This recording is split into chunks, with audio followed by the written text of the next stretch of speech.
¿Arrancamos? ¿Estamos listos? ¿Arranca Boca? Yo le está viniendo, ¿no? Lo citamos. Sí, cuando llega lo... Sí, pero... ¿Dónde querés? ¿Arrancamos? Guarda que me... Pará. Pasá, Chichi, pasá, pasá. Sentate, nos organizamos. Bueno, en primer lugar agradecerle a los compañeros de prensa la presencia. Hoy nos acompaña nuestro candidato a senador, el compañero Florencio Randazzo. Está también a mi lado el compañero Ariel Franetovic, candidato a senador por la cuarta sesión electoral. Y está llegando por ahí, debe estar otro de los candidatos y parte del equipo económico, compañero Agustín Datelli. Venimos de estar en la UNOVA en un encuentro con estudiantes, con profesionales, con empresarios, con presidentes de sociedades de fomento, con dirigentes sindicales.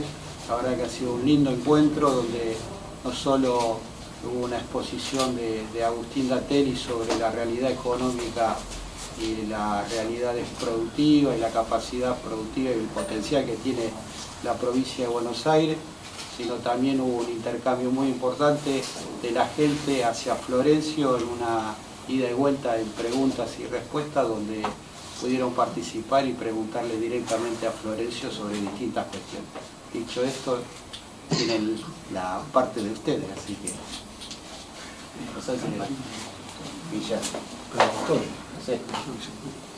Bueno, estamos a disposición de ustedes. Bueno, un poco, Florencio, ¿con qué expectativas se viene desarrollando esta campaña, esta etapa de las PASO primero, ¿no? ¿Cómo lo vienen trabajando? ¿Qué expectativas tienen? Muy buenas las expectativas que tenemos. Estamos recorriendo toda la provincia, tanto el interior como el Gran Buenos Aires. Encontramos un común denominador vinculados a problemas hoy que están ocurriendo y que parece ser que el gobierno no toma nota de esto, vinculado fundamentalmente a la pérdida de empleo, a las dificultades que tiene la pequeña y mediana empresa a propósito de que se le ha caído el consumo y producto de que en realidad se ha perdido capacidad de compras, ya que la inflación le ha ganado al salario. El gobierno está permitiendo el ingreso de importaciones a sectores muy sensibles de la economía, el calzado, textil, químicos, gráficos. Eso trae un enorme deterioro en el empleo y en las capacidades competitivas de la industria local. Tasas de interés sumamente elevadas a propósito de la política también del gobierno de sostener una política monetaria restrictiva a través de la LEBAC, y le paga 28% a los bancos de interés, razón por la cual la pequeña y mediana empresa parte de un piso de financiamiento demasiado alto, y el incremento de tarifas. El incremento de tarifas ha sido un incremento de tarifas sin tener en cuenta los marcos regulatorios, sobre todo el impacto que eso tiene en el interior. Ustedes saben que no es lo mismo, digamos, el consumo un determinado consumo de gas o de electricidad en la ciudad de Buenos Aires, en el área metropolitana, que en Junín o en Chivilcoy. Las tarifas son absolutamente diferentes, inclusive hay tarifas que son realmente abusivas, digamos, si uno las relaciona con el nivel salarial que hoy tiene promedio cualquier argentino. Vidal, la gobernadora, habló de que el Frente Unidad Ciudadana estaba escondiendo candidatos, que no daban la cara a algunos candidatos. ¿Qué opinión le merece de esto? No solamente, digamos, en este caso Unidad Ciudadana esconde candidatos, sino que es más grave que Vidal y Macri esconden los problemas que tiene la Argentina. La inflación, la desocupación, la inseguridad, los incrementos de precios. Eso es una preocupación mucho más importante que la otra. ¿Qué opinión merece el tema de la flexibilización laboral? La experiencia de flexibilización laboral ha sido mala en Argentina. En los 90, cuando se empieza con la flexibilización laboral, la tasa de desocupación era de 9%, en el 95 llega al 18% y en el año 2001 al 21%. Las condiciones de flexibilidad laboral siempre se plantean en beneficio de los empresarios por encima del trabajador. A mí me parece que el espíritu de la negociación colectiva es precisamente darle protección al trabajador, porque si no lo pone en situación de debilidad frente al empleador, o acepta las condiciones que establece el empleador o en realidad renuncia, y sabemos que en realidad cuando escasea el trabajo, nadie está en condiciones de renunciar. Así que me parece que es un debate que se ha empezado a dar en países vecinos como Brasil, Y creo que en Argentina hay que animarse a dar el debate, pero teniendo en cuenta estas cuestiones que yo señalo. Acá en Junín, este espacio político, bueno, tiene dos líneas, dos listas, van internas. Bueno, esto fortalece. ¿Cómo lo toman ustedes, esta participación, no? Es parte del espíritu de las primarias abiertas, simultáneas y obligatorias. El sentido de esta ley tiene que ver con la posibilidad de que el conjunto en este caso de los vecinos de Junín y el conjunto de los argentinos puedan participar en la elección de los candidatos, que antiguamente estaba reservada esa potestad a los afiliados partidarios o a un núcleo de dirigentes. El espíritu de la PASO precisamente va en contra de ese sentido, es la posibilidad de que el conjunto de los argentinos concurran a votar y elijan quiénes son los candidatos. En la provincia de Buenos Aires, de 135 distritos, hay primaria en 98 distritos. Donde no hay primaria son en las categorías nacionales, porque en realidad terminaron generando atajos, aquellos que dicen, por ejemplo, que juegan dentro del espacio del peronismo, para evitar la PASO. A mí me parece que eso ha sido un enorme error similar al que cometieron en el año 2015, cuando se clausura la PASO en nuestro espacio y se lo elige a Scioli con el dedo, en vez de dejar que finalmente sea el conjunto de la sociedad quien lo elija, que era un proceso de emancipación natural y propio que necesitaba Scioli como cualquier otro candidato.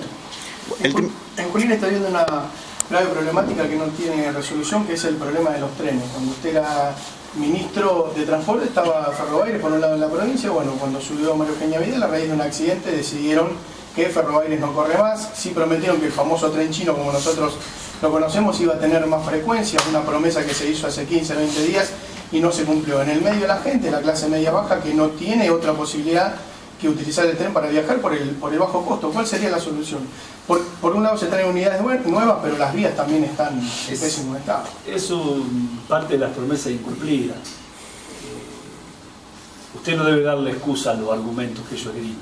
Precisamente cuando uno, digamos, asume un desafío, como es por ejemplo recuperar el sistema ferroviario argentino, lo hace con el debe y con el haber. Nosotros llevamos adelante en 3 años un proceso que no se había dado en los últimos 50 años en materia de mejoramiento del sistema ferroviario, porque estamos convencidos que es el futuro del sistema ferroviario. La reconstrucción del sistema ferroviario tiene que ver con la posibilidad de construir un país grande, como lo supo ser la Argentina. Yo sé decir, digamos, que por nuestras vías y por nuestros trenes circula lo más rico que tiene el país, nuestros bienes y nuestra gente. Entonces digo, el proceso de incorporación de material rodante, más de 1000 unidades nuevas, que nos permitió renovar todas las líneas del área metropolitana, empezar a poner trenes de cercanía, como fue Chascomús,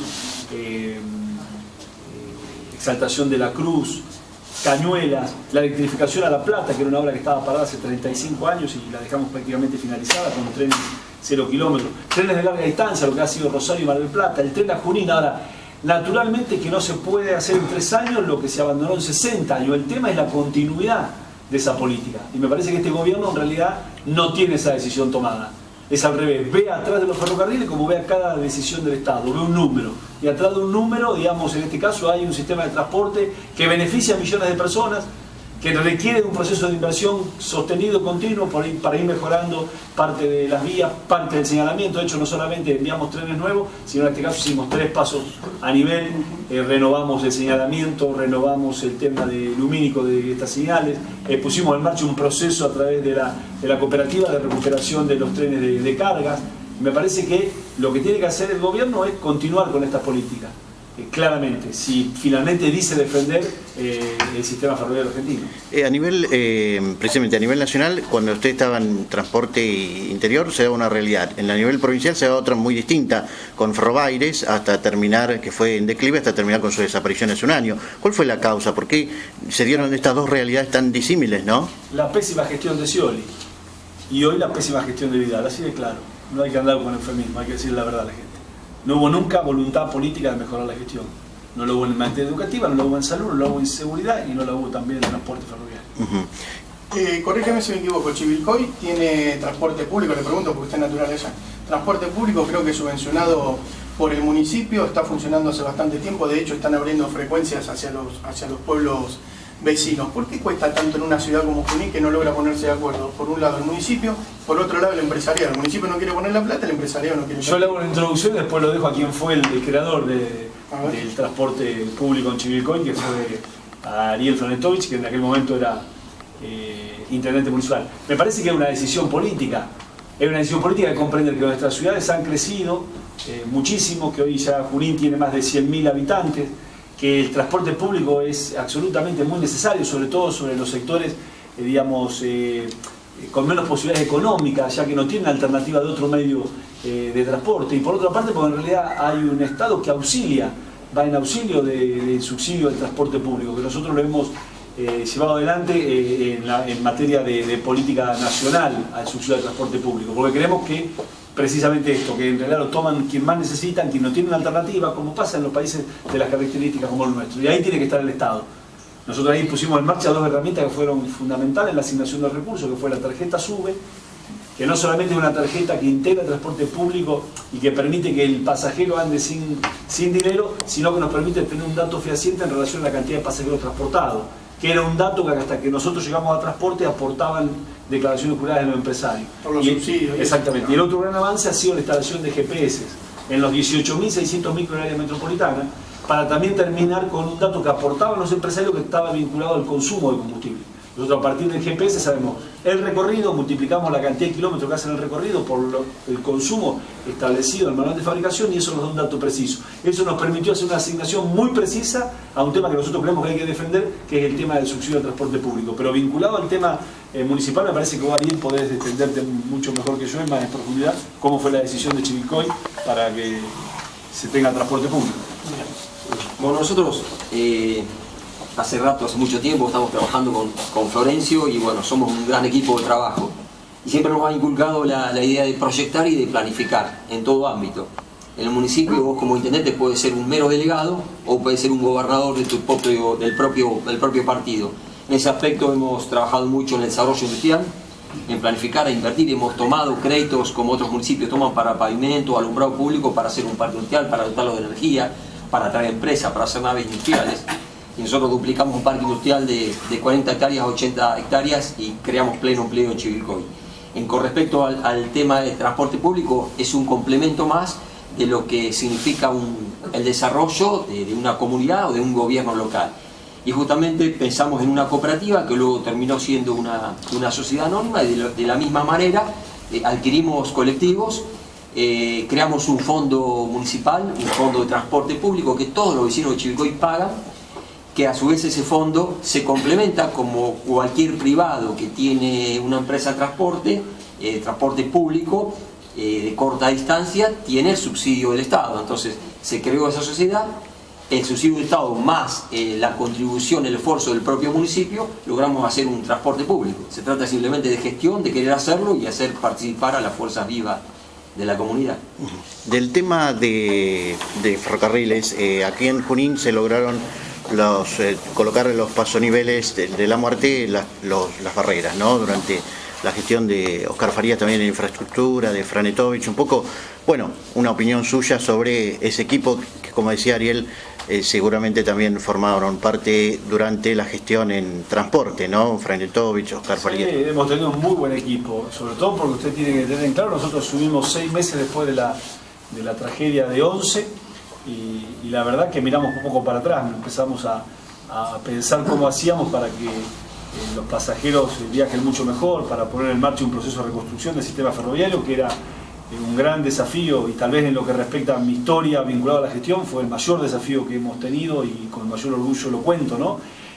Porque la historia del ferrocarril está vinculada al ADN de los argentinos. La historia de la recuperación del ferrocarril no solamente de pasajeros, sino de carga. Así que en ese sentido pusimos todo nuestro esfuerzo, digamos, avanzamos en el proceso de reconstrucción de vías. Por supuesto que no llegamos a reconstruir. Imagínense que la Argentina tenía 47.000 kilómetros de vía, ¿sí? Cuando en la mitad del siglo pasado. Y después terminó teniendo 10.000 solamente operativas. Así que el proceso de reconstrucción significó, por ejemplo, llevar adelante mecanismos de flexibilización para la presentación de licitaciones, ya que había una patria contratista que condicionaba los precios del kilómetro de vía. Logramos en la primera licitación que se presenten 37 empresas bajando 40% el precio de vía. Salimos a la compra de material rodante. La Argentina no estaba en condiciones de un proceso de recuperación de material rodante que tenía de una antigüedad promedio de 50 años. Y logramos una licitación internacional logrando calidad, precio, el mejor precio de mercado y tiempo de entrega muy corto. Renovamos 1.200 coches en la Argentina, Así que ha sido absolutamente exitoso. Sí, lo que me parece que en realidad es una política que debe continuar en el tiempo. Debe ser una política de Estado el tema de la recuperación ferroviaria. Porque es casi imposible pensar que en un solo periodo de gobierno puede hacerse, vuelvo a repetirle, lo que se destruyó en los últimos 50 años. La última, chicos. Si piensa tener alguna diferencia en la sección, sacar alguna diferencia respecto a otras secciones, dentro de la pertenencia, digamos, a Chivilcoy, de ustedes. No, nosotros, a ver, no creemos que, los votos no son de nadie, no son ni del gobierno actual, ni de Cristina, ni de Massa. ¿Nosotros qué decimos? ¿Qué creemos nosotros que va a ocurrir esta próxima elección? Digo, acá hay la posibilidad de ratificar el rumbo de este gobierno, que votar los candidatos de Cambiemos. Nosotros, digamos, respetamos todas las opiniones, pero creemos que en realidad van a profundizar las políticas que están llevando adelante. Y las políticas que están llevando adelante, a nuestro criterio, son absolutamente equivocadas. Es ajuste monetario, es ajuste fiscal, es endeudamiento y es apertura de importaciones. Ya lo vivimos eso destruyó la Argentina. Es una alternativa. Volvemos al pasado con Cristina, que hay cero autocrítica, sigue habiendo una cuota de soberbia sumamente importante, y lo digo porque lo he charlado con ella, lo he conversado con ella, le he dicho, mirá, debemos recapacitar, hemos perdido en el año 2015, demos una paso ahora y